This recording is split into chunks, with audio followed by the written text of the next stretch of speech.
Bilan positif de l'année académique 2012-2013 des universités.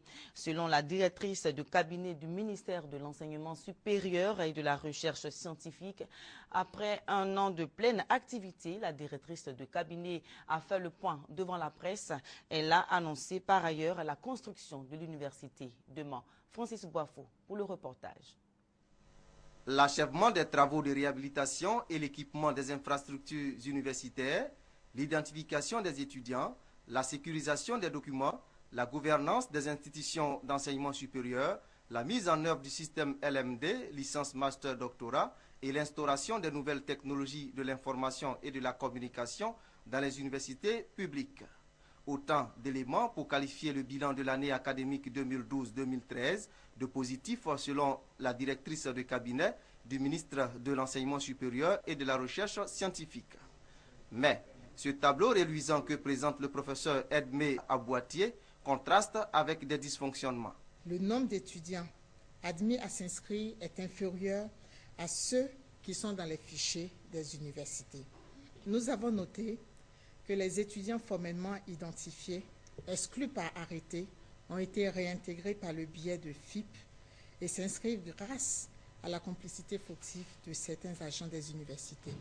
Il a été indiqué aux universités que les 1856 étudiants qui sont exclus par une décision d'arrêté, l'arrêté numéro 254, MES-RES, DGS, du 30 juillet 2012, sont censés n'avoir jamais pu s'inscrire et doivent être retirés des fichiers.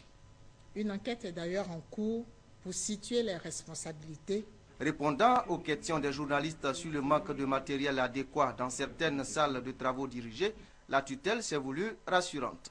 La commande a été énorme, les équipements sont là, on a formé les enseignants, on continue de former, et c'est dans toutes nos structures. Pour la rentrée 2013-2014, toutes les dispositions sont prises pour que, effectivement, les enseignements pratiques se fassent. Pour la rentrée académique 2013-2014, les responsables de l'enseignement supérieur annoncent des innovations. Il est prévu en effet de faire fonctionner un groupe de communication qui comprendra une chaîne de télévision, une radio et une presse écrite, et qui sera animé par des étudiants, qui sera un puissant outil de communication mis au service de l'enseignement supérieur et de la recherche scientifique. En dehors de Campus Info, c'est également la redynamisation de toutes les activités culturelles et des activités socio, sportives et éducatives des étudiants.